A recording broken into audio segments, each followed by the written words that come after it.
Hello and welcome back to the Masters mod. Last episode we took out Crazy Ixion and Shiva, and now after restocking on our Phoenix Downs, we're going to jump right into Crazy Ifrit.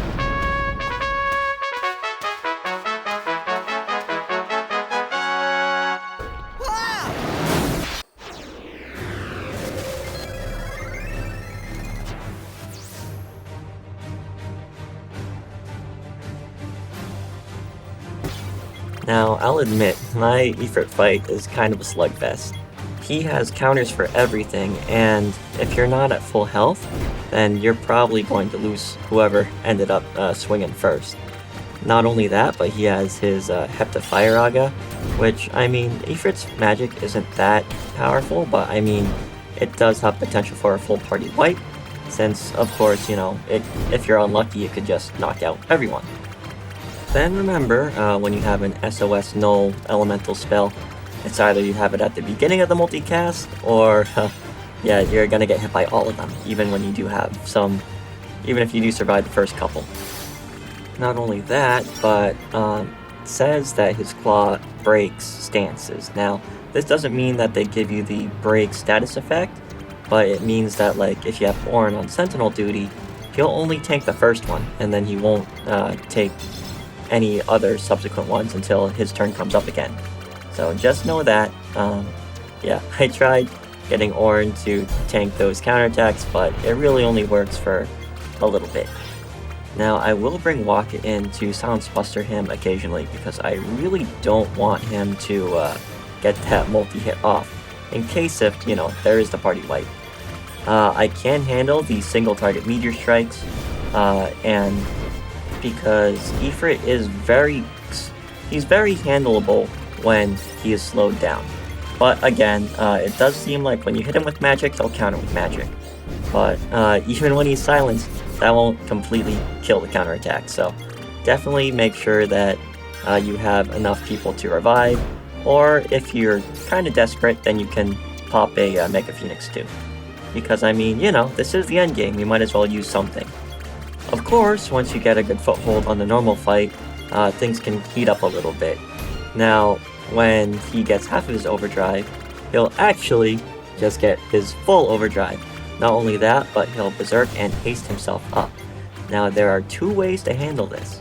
The first way is to threaten with Ornn, and the second way that I found and I'm pretty proud of, is actually getting a Kamari overdrive of Seed Cannon. Now with the first one, of course, Threaten will make it so that you have a long chance to actually respond and prep yourself accordingly, in addition to wiping out that haste and the berserk. And then the Seed Cannon will actually make it so that he hits himself for his berserker timer. So that's very, very useful. Then of course there is a third way of remedying or Asuna-ing him so that he is no longer berserk, but I don't think that's quite as fun. Then remember that he does still have his overdrive, so no fire or no blaze is definitely something that you want for once he calms down. But yeah, the main challenge for me in this fight is definitely keeping him silenced and slowed. Once he's slowed down, it's much more manageable, and if he's silenced when you do cast a slow on him, then he probably won't wipe out the party. Only thing is yes, you do need a lot of either life revivals with a fast Yuna, or just a metric buttload of Phoenix Downs. So really, however you want to deal with that is up to you, but this is how I did it. So hey, if you have any comments to really see how you did it, or maybe any suggestions, feel free. In hindsight, I probably could have made it so that Riku had her alchemy weapon on, so maybe that way, when she threw out any Phoenix Downs, people would be at full health and maybe survive one hit. That could make the fight go a little bit quicker because, you don't have to waste another turn reviving them again. Instead, you can just kind of heal the party with, an Albed Potion or a Mega Potion or something. But other than that, really, as long as he's slowed down, you have a long chance to be able to recover, even when he does take out a party member every turn, and maybe two depending on how much that you attack him. Then of course, just like last episode, is it really an Ifrit fight? in Final Fantasy, if Shiva doesn't show up, we gotta tag her in.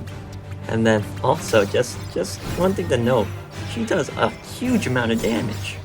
It's gonna flash by real quick on your screen, but it is 92,000. Oh my, wow. Then for drops, we get a break damage fire on Kimahri. So that brings us to Auron, Kimahri, Wakka, and Lulu all having break damage limit now. Plus we have about 6 that we can customize on. So it's definitely manageable if you don't want to customize them yet, like me. But I definitely recommend giving one to Lulu because, you know, that double demi is so strong. Now, nothing too exciting on the levels this time, just everyone's getting a little faster, a little stronger, so, you know, that's always good. More survivability, and then more turns. That's, you know, you can't say no to that. Then I'm just going to restock on the Phoenix Towns because I used a lot of those. And in addition to that, go back to the save so I can refill on my Sphere so I can still keep leveling up. Because the next fights, you have 3 in a row with Yojimbo.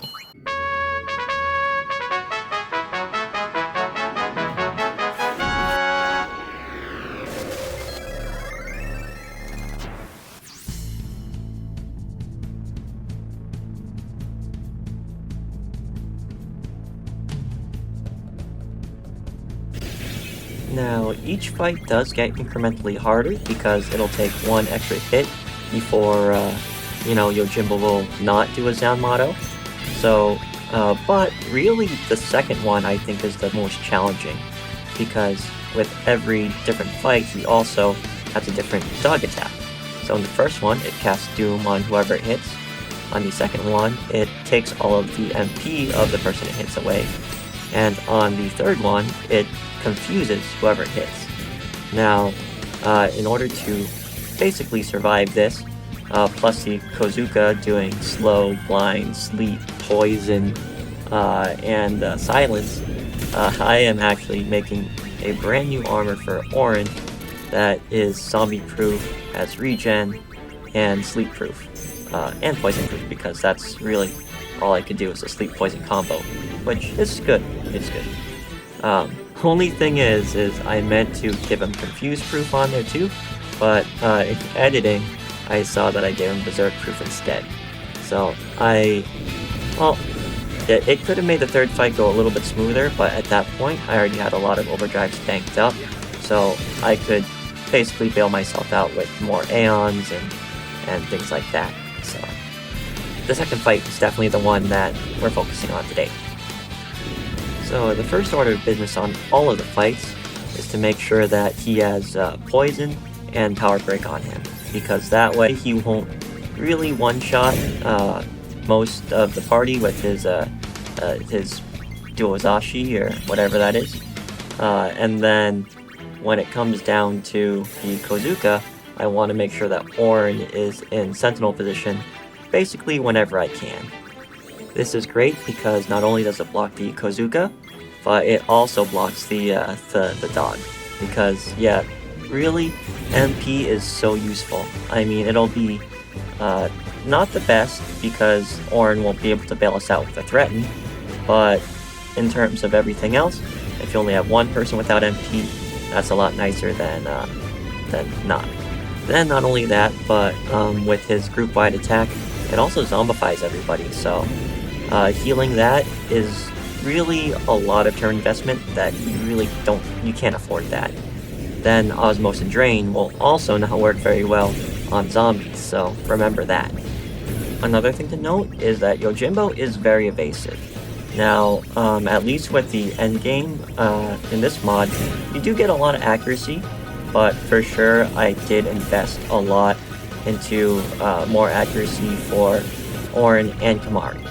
So that way, both of them can usually hit Yojimbo, but when it comes to the counterattacks for the Kozukas, that's actually super nice for Auron too, because even though he'll miss because he's blinded, the fact that he targets on that counter will count 1 tick of that overdrive bar. So very, very nice to have. But then Kimahri coming in for a just a quick delay attack to kind of bail us out is super nice. Then, of course, Titus has Delay Buster, which is even better. And if you want to throw in Yuna, now that she has Copycat, or Riku to Copycat the delay attacks, that's probably not going to work because they do not have the accuracy to do that. So, just something to know. But since Kimahri's gone halfway down Titus's route, having two people with access to Quick Hit is super nice because, again, even if they miss, it does have one tick on the overdrive counter. Then you also have both Riku and Yuna who can do a quick use, just throw like an Electro Marble or something. But yeah, really, when it comes down to the turn management on this guy, it can get very scary. Again, you can bail yourself out with an Aeon, but that is only for one turn. If you do so happen to have him, or allow him to Zanmato, he will get like a free turn that you can recover from. So that's again where I really like having the SOS haste on Yuna and Riku, and then also giving them auto life. So that way they can probably stand up in time and revive the rest of the party, get that turn, because you know when you have the two Zanmatos in a row, that's really tough. So of course, with this fight, you really want to keep everyone hasted, of course, just to get that quick damage off, or not even damage, but just targeting Zanmato the correct number of times. You don't want to go over either, because then he'll counter with a group-wide attack, so that's why I'm not doing that.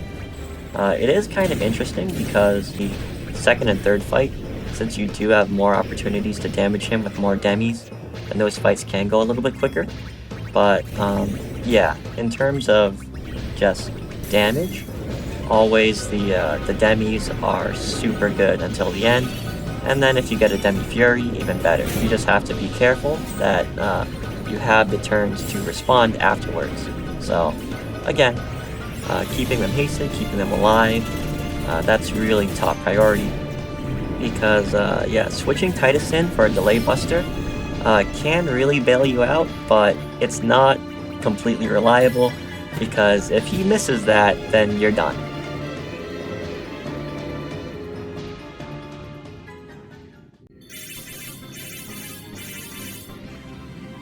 But I will say the rewards on this fight are some of the best in the endgame. You get the Mana Tonics, which will let you get half MP. In this mod, the Underdog Secrets actually is the one that gives you the armor and weapon ability swap. So you can't do it on all of them, and you know, there's different costs to different skills. But that's some real good flexibility that you can get there. Then I'm pretty sure that the amulets give you double or triple overdrive, so yeah, some really good drops here. Now the weapons both have break HP limit, which is pretty good. I mean, I did get them on the characters that I'm thinking are going to be the tankiest of Lulu and Auron, because I mean, it wouldn't be my playthrough if Auron didn't get his share. But then you also have that armor of break damage limit and the double overdrive on Riku. Now, honestly, I would have loved this if it was on like maybe Yuna, Titus, or Kimahri, but I mean, you know, you gotta work with the RNG here. And I mean, definitely Riku being able to copycat a Demi, it's super useful. Only thing is like her overdrive, learning the mix list is not really something that I like to do, but you know, it's definitely nothing to turn down. Especially since she didn't have a way to break the damage limit yet, unless if I customize something, which, you know, I am saving that for a bit of the end. And now in addition to the level ups, you'll be able to see kind of like in between the fights how many ethers I use to kind of heal up. Because yeah, they are 3 fights, not quite in a row, but there are no random encounters in between, which is nice. But then also there are no save spears, or the ones that are in the cave get removed. So yeah, definitely feel free to use those ethers and heal up between fights. Now, we do get a lot of levels with, you know, it being 3 fights, so everybody gets about 9 levels to get even stronger. The only thing to really note, though, other than just the basic stat ups, is that Wakka finally gets Ultima. And now he's at the end of Lulu's path here, So he's at a dead end unless he wants to backtrack a bit. And then Riku is also getting very close to getting to the end of Yuna's. So that's two characters who are kind of at a dead end, but I have a plan for what's to come. But that's for future me to handle. So, yeah, I hope that you enjoyed this episode, and I hope that you come back for the next one. Yeah, if you liked the video, I like your face. Bye-bye.